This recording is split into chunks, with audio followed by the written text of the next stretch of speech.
आज हम पढ़ेंगे एलजी। इसके जनरल कैरेक्टर्स हम कल पढ़ चुके हैं। आज एलजी की क्लासिफिकेशन पढ़ेंगे। एलजी को 5 ग्रुपों में तकसीम किया गया है। एक यूग्लिनोइड्स या यूग्लिनोफाइटा कहा जाता है, इनको हम पढ़ चुके हैं। दूसरे हैं डायनोफ्लेजिलेट्स।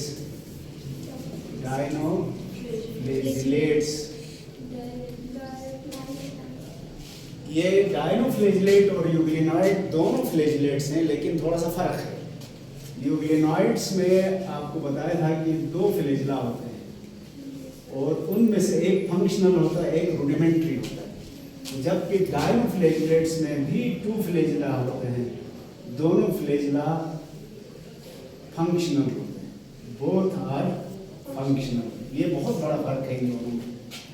अच्छा, इनकी सेल वॉल में पीसेस जुड़े हुए होते हैं। जैसे ये सेल वॉल इस तरह से मुख्तलिफ पीसेस पर मुश्तमिल होती है और इन पीसेस में सिलिकॉन भी डिपॉजिटेड होता है। जैसे इस तरह ये सेलुलोज है और सेलुलोज का नेटवर्क, उस सेलुलोज के नेटवर्क के अंदर सिलिकॉन मौजूद होने की वजह से बहुत ही टफ सेल वॉल बन जाती है।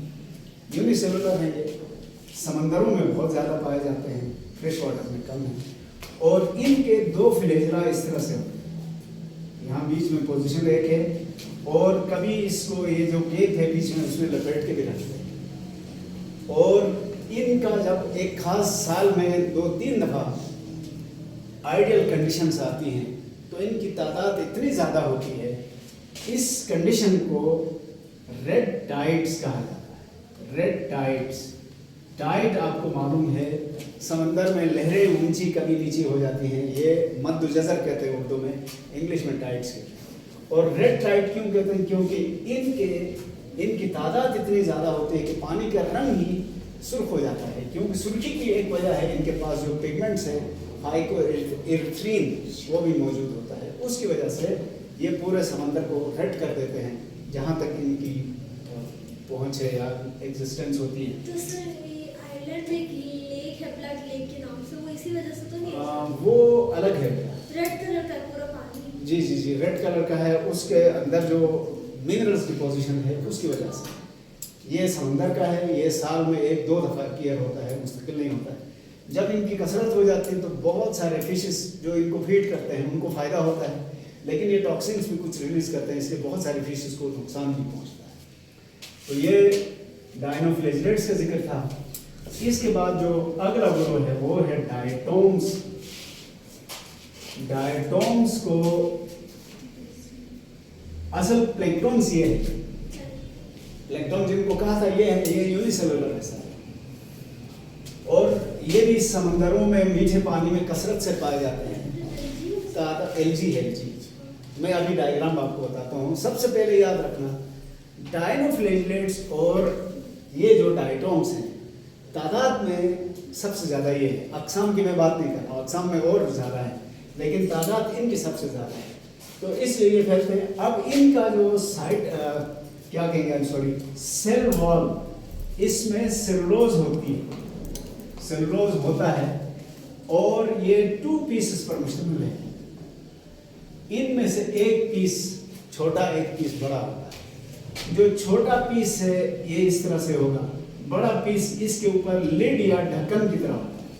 यूँ समझो जिस तरह एक छोटी प्लेट को दूसरी बड़ी प्लेट में उल्टा दिया गया, इस तरह से है। और इनके अंदर बहुत खूबसूरत पैटर्न्स बने होते हैं सेलुलोज से। मसलन किसी में ये पैटर्न है और खूबसूरती में इनका कोई मुकाबला नहीं, लेकिन ये खूबसूरती आपको सिर्फ माइक्रोस्कोप से नजर आएगी। इनमें मेनली क्लोरोफिल होती है, इसलिए ये ग्रीन कलर के हैं, यूनिसेलुलर हैं और बकसरत पाए जाते हैं। असल प्लैंक्टन्स ये हैं। तो सर मैंने एक फुटेज देखी थी प्लैंक्टन की, तो वो उसमें तो वो ठीक था। जी जी, कीड़ों की तरह मूव कर रहे थे सर। कौन? प्लैंक्टन्स। प्लैंक्टन तो कीड़ों की तरह नहीं, मैंने उसमें लिखवाया भी है ना, प्लैंक्टन्स पानी की करंट से चलते हैं। तो इनके पास फ्लेजिला बीच में आ जाते हैं, फ्लेजिला परमानेंट नहीं है, तो फ्लैजिला हुए तो उसकी मदद से खुद हरकत करेंगे।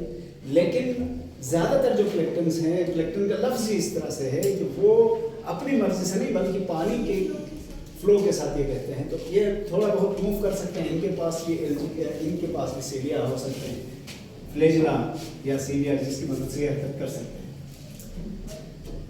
डायटोम्स का थोड़ा सा जिक्र हुआ। इसके बाद ब्राउन एल्गी, ये ब्राउन एल्गी का एक और नाम भी है, इनको कहते हैं जायंट्स ऑफ प्रोटिस्टा।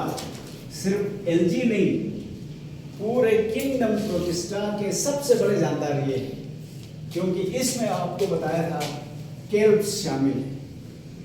केल्प्स का साइज 60 to 75 मीटर्स तक हो सकता है और ये गहरे समंदरों में पाए जाते हैं। गहरे समंदरों में जहाँ रॉकी वो हो वहाँ से ये ग्रो करते हैं और होल्ड फास्ट स्टार्क और ब्लेड या लेमिना है। और ये बहुत बड़े समझो सी लेटस के बाद बात कहते हैं और इनको जापान वगैरह में कल्चर करके सब्जियों के तौर पर खाया जाता है। तो आप खुद अंदाज़ा लगा सकते हैं 75 मीटर का एक पीस मिल जाए तो कितने दिनों के लिए सब्जी दस्तयाब हो जाएगी। और इनको ड्राई करके सोर्स ऑफ आयोडीन के तौर पर भी इस्तेमाल किया जाता है। ये बहुत मुफीद है क्योंकि समंदर में जो भी चीज़ है ना उसमें आयोडीन कसरत से होता है, क्योंकि समंदर के पानी में ही आयोडीन बहुत है, इसलिए कि पहाड़ों से धुल के उधर डिपॉजिट हो रहा है सदियों से। तो केल्प्स सबसे बड़े हैं और इन्हीं के जिस्म को ही थेरोफाइटा या थैलस बॉडी कहा जाता है, क्योंकि रूट स्टेम और लीफ वगैरह ट्रू नहीं है। कुछ छोटे भी हैं, सिंपल मल्टीसेलुलर भी हैं इसमें।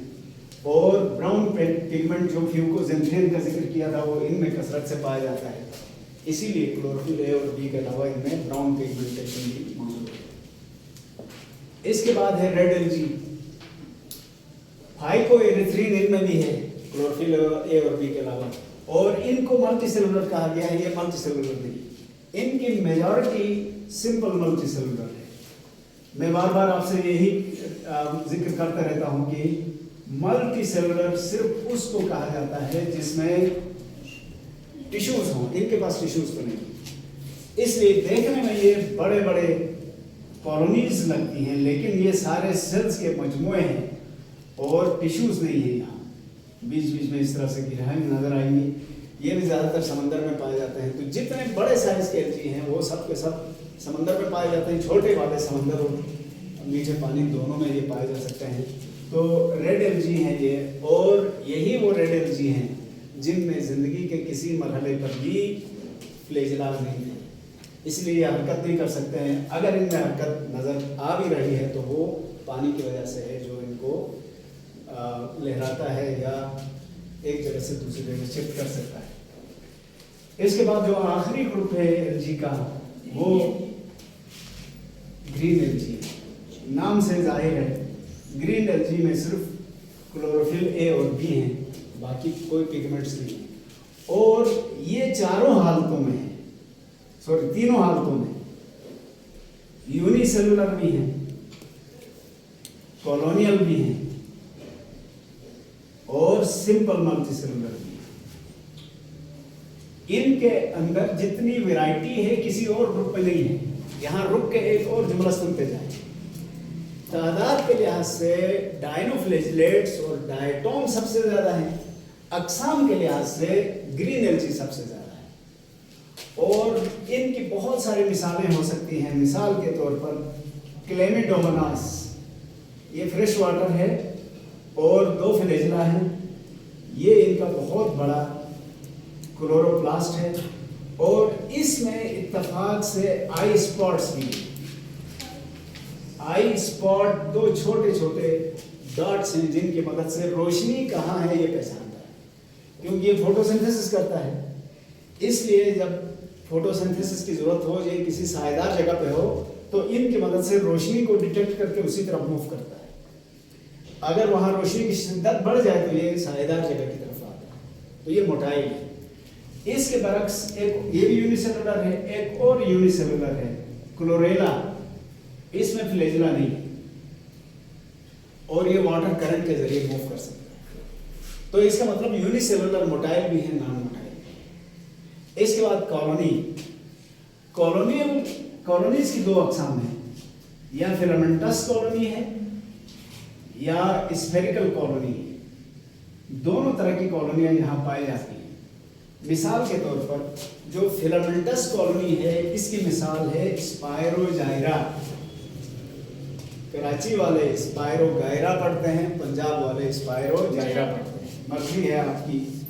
तो ये अगर याद रहे तो आप पंजाब में हो, लाहौर में, तो इसको क्या पढ़ेंगे? स्पायरोजाइरा। कराची जाएंगे तो क्या पढ़ेंगे? स्पायरोगायरा। वैसे आपके हिसाब से क्या होना चाहिए? गायरा होना चाहिए, क्योंकि जी के आगे जायरा होना चाहिए, इसलिए कि जी के आगे वाई हो तो जीम पढ़ा जाता है, जैसे बायोलॉजी, सोशियोलॉजी वगैरह है ना। तो स्पायरोगायरा या स्पायरोगायरा जो भी है, ये एक फिलामेंटस कॉलोनी है, बहुत लंबी, और इसके अंदर क्लोरोप्लास्ट इस तरह से पैटर्न्स बने हुए क्लोरोप्लास्ट के इस तरह, और ये बहुत कॉमन इस्तेमाल। दूसरी तरफ जो स्फेरिकल कॉलोनी है वो वॉल्वॉक्स कहलाती है। वॉल्वॉक्स की कॉलोनी बहुत बड़ी है, और इसमें जितने सेल्स हैं सब में दो फ्लैजिला है। तो यूं समझो एक शुगल मेला है इनका, ये फ्लैजिला को यूं करते रहते हैं, इसके नतीजे में पूरी कॉलोनी लुढ़कते हुए एक जगह से दूसरी जगह जाती है, और एक बड़ी कॉलोनी के अंदर कई छोटी छोटी डॉटर कॉलोनीज भी हो सकती है, ये डॉटर कॉलोनीज कहलाती है। तो ये हो गई कॉलोनियल की मिसाल। अब आते हैं सिंपल मल्टीसेलुलर की मिसाल। उल्वा इनका एक नुमाइंदा है, जिसकी शक्ल इस तरह से जेली की तरह है, और इसको सी लेटस भी कहते हैं।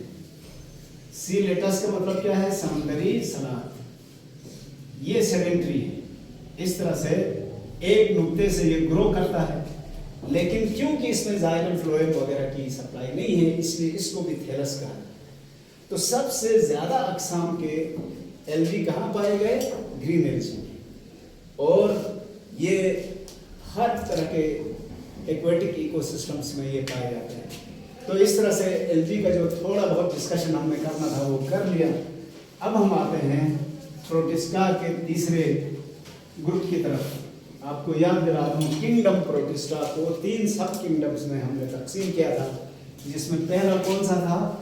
प्रोटोजोआ, इनको एनिमल लाइक प्रोटिस्टा था। दूसरा ग्रुप था एल्गी, जिनको हमने कहा प्लांट लाइक प्रोटिस्टा है। अब तीसरा है slime moulds and water moulds.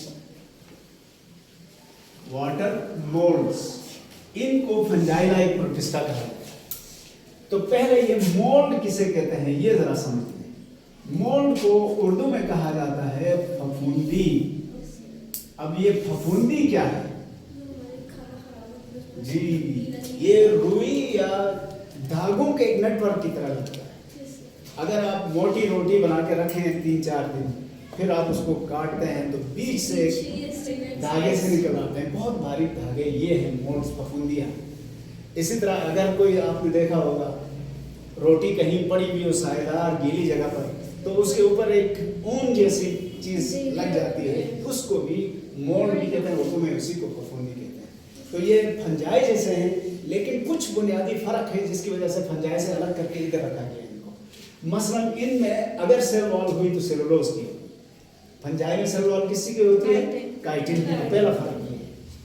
दूसरा, इनके अंदर जो सेल डिवीजन होगी, फंजाई में एंडोमाइटोसिस कहते हैं, इनमें वो नहीं है। इस तरह चंद बुनियादी फर्क हैं जिसकी वजह से इनको मेन फंजाई से अलग किया गया है। इसमें हम पहले पढ़ने वाले हैं मिक्सोमाइकोटा। मिक्सोमाइकोटा नाम फंजाई वाला ही रखा गया है, क्योंकि फंजाई की स्टडी को माइकोलॉजी कहते हैं। तो मिक्सोमाइकोटा ये फंजाई से मिलते जुलते हैं इसलिए, और इनको कहते हैं स्लाइम मोल्ड्स। Slime moulds. अच्छा, इनके लाइफ साइकिल बड़ा इंटरेस्टिंग है। 2 मरहले, वो मरहले पहले देखें। मसलन ये कोई भी डेड ऑर्गेनिक मैटर हो ना, उसके ऊपर ग्रो करते हैं। फर्ज करें ये लकड़ी का एक टुकड़ा है, इस पर जब इसका स्पोर कहीं से आके गिरेगा तो ये स्पोर ग्रो करना शुरू करेगा। और ग्रो कैसे करता है? जिस पॉइंट से ये शुरू करता है ये फैलना शुरू हो जाता है।